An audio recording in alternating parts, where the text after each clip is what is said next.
welcome to the e-bike shootout. Mondraker Dune R. Let's review this bad boy.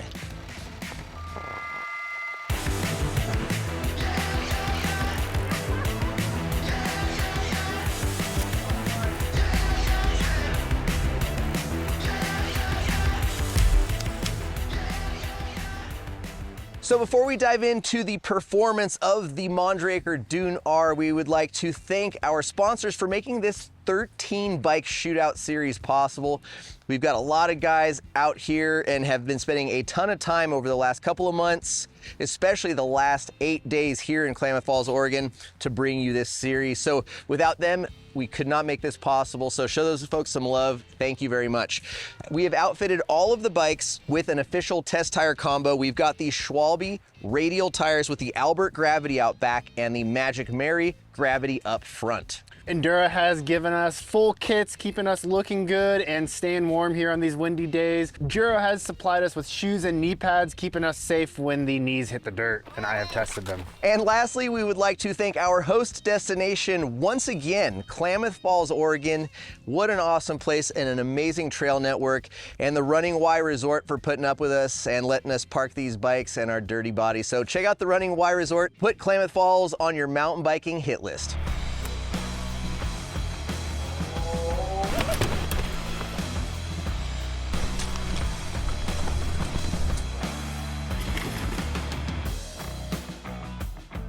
So first up, let's talk about drive unit battery. We had a 195-pound rider put all of our bikes through the test loop.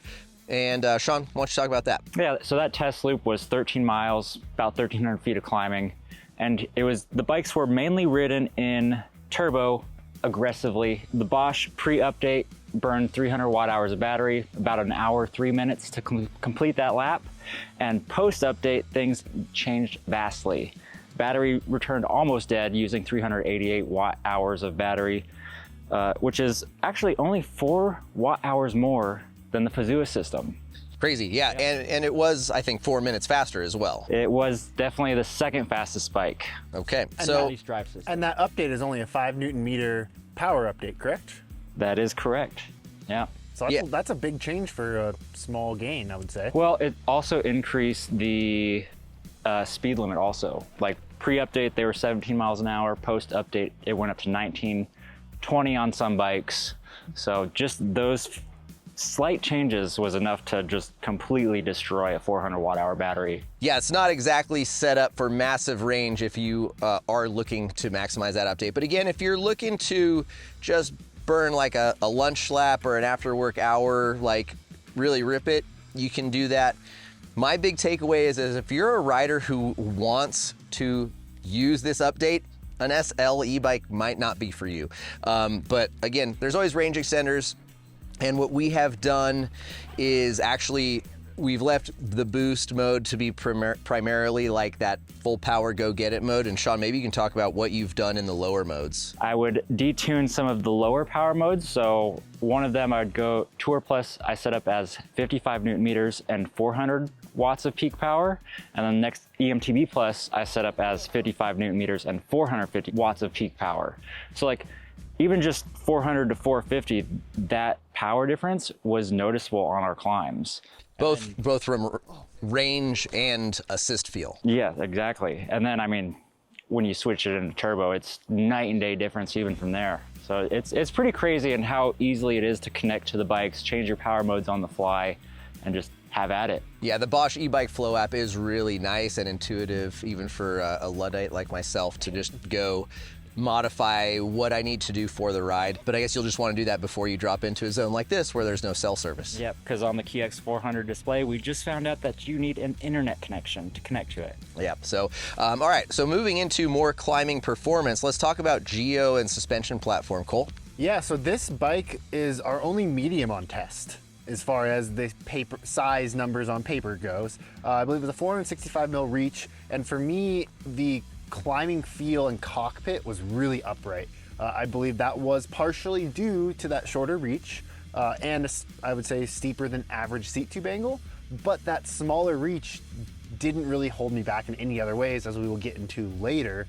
This bike for me The higher bottom bracket did make it a little bit easier than some other bikes over some of the techie climbs. I don't recall ordering a medium because the size large has a 485 reach, which at 5'11" to 6'2" is well within the size that we would be happy to run. So that could have just been a mistake in shipping or ordering, but do you think that the large would have made you happier? I know we like upright climbing positions. It would have gone the other way for me. Okay. And that's more on the descending side, I think. Okay. Yeah. All right. So speaking of descending, let's talk a little bit about this. Sean, I know you went from the Mondraker ranking down here to we had to pry you off of it to stop riding and do this interview with us right now. So talk about that experience and change. So I mean, like I rode it at home first, which is, I mean, Bend is very flow trail. It's not steep, not awesome for a large travel bike, but getting it out here, and it was like kind of a love-hate relationship. It's like if I was riding it lazy or didn't want to try too hard, it was a very rough experience. But as soon as we got the shock dialed in at that 33% sag mark and really just started putting the heels in and charging hard, that's where the bike woke up and was just like, wow, this thing is sick. And then, I mean, this morning I had to do that big ride down the backside of the mountain, and I had a little bit of arm pump, but that's a long ways down from the peak. Absolutely. Yeah, and I think the Mondraker was one of the later bikes to arrive. Mm-hmm. So I had put in a lot of time on a lot of other bikes. In years past, I've not been a huge fan of Mondraker's suspension platform. It felt a little bit stiffer. It was a bike that like I would regularly try to find an O-chain or run a coil shock on just because of that harshness. And maybe it's just on the e-bikes, but it seems like they're maybe tuning less anti-squat into the bikes, but I'm really happy with the direction that they're going. And yeah, so like I said, I was kind of last on it. You, like you said, put those early miles on in, and you were kind of like, I don't know, it's okay. I thought it felt like the Mondrakers of old. Right, and so I got on the bike and, started playing with suspension a little more, and I was like, man, I don't know what Sean's talking about. This thing's pretty sick. I'm actually really enjoying it, and it did take me a couple of runs, to where like I felt comfortable with Giro. I got my cockpit dialed and I'm like, okay, now I'm starting to push, and now I'm starting to push my feet into the rocks and into the obstacles, and it just progressively wanted to get faster and faster and faster. And then I think like after a full day and a half, I was like, Sean, you got to go take this thing back out, man. I don't know what you're talking about. Let's make sure your sag's dialed. And then like it's pretty much been like trying to get him off of it ever since. Yeah, I was ripping yesterday down Northridge. Yeah. For me, this did not suit me. I never found that comfortable point. I generally prefer as low bottom bracket as you can get, and I just felt like I was always on top of the bike. But with that said, I did have moments where I was like, dang, this thing corners really nice. Like, this is sick. And through some of the bigger hits, it stayed and tracked straight. But for me, as a full package, it just didn't tick enough of the boxes that I really enjoy out of a bike to be high up on my list. Okay, fair enough. Yeah, I think Sean and I maybe like higher bottom brackets than you and Robert do. Yeah, Sean, any major standouts for you other than really, really liking going fast and sending stuff as deep and flat as you could?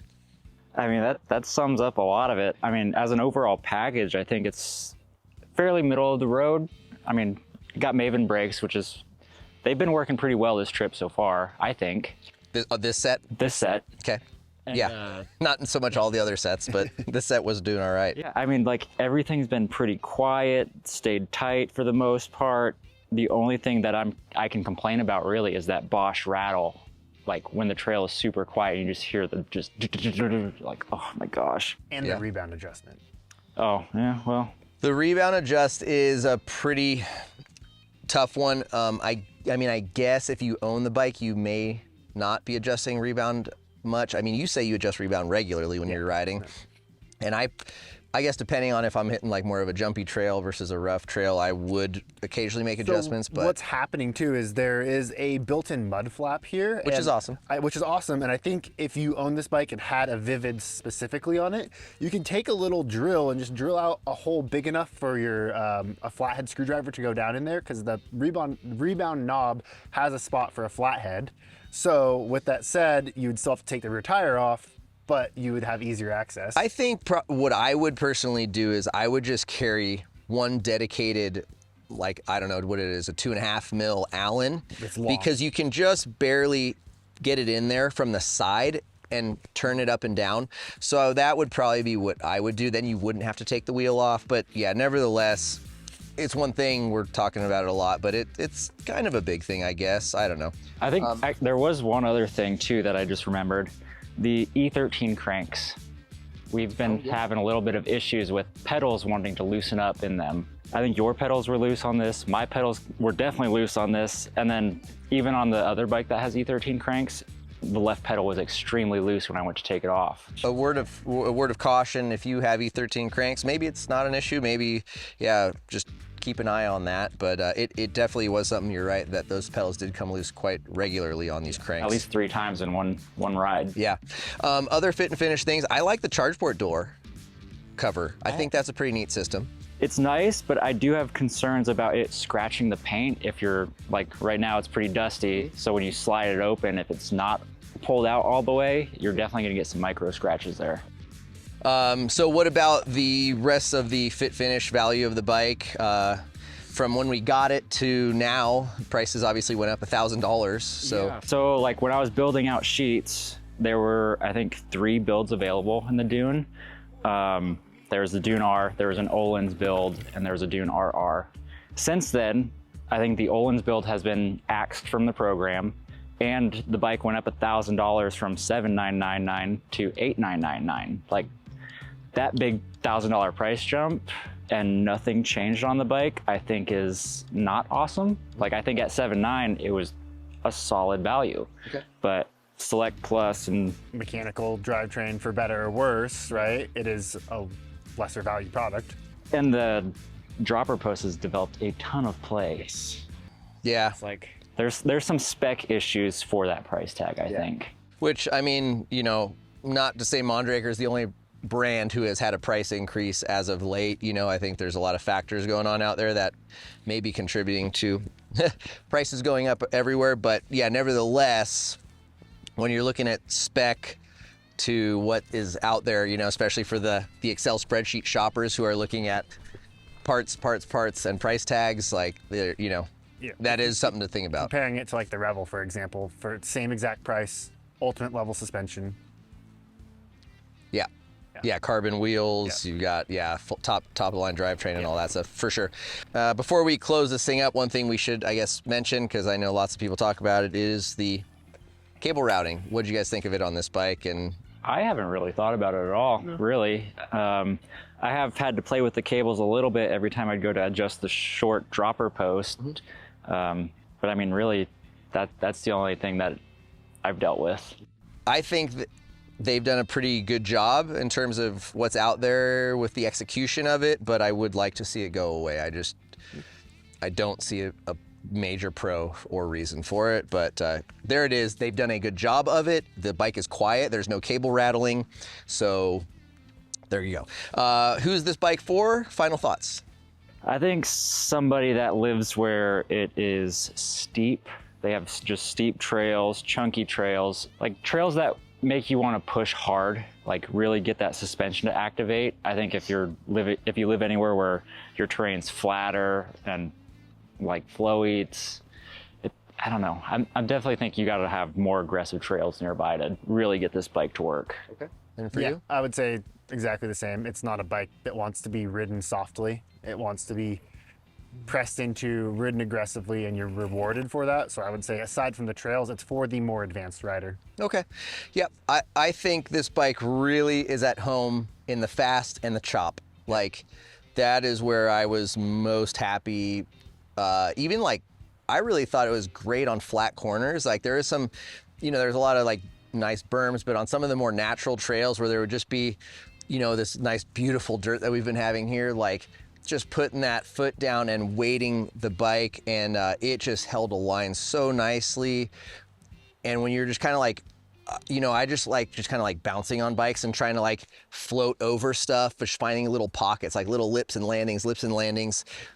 This bike was a blast. And then same when you would just let it go.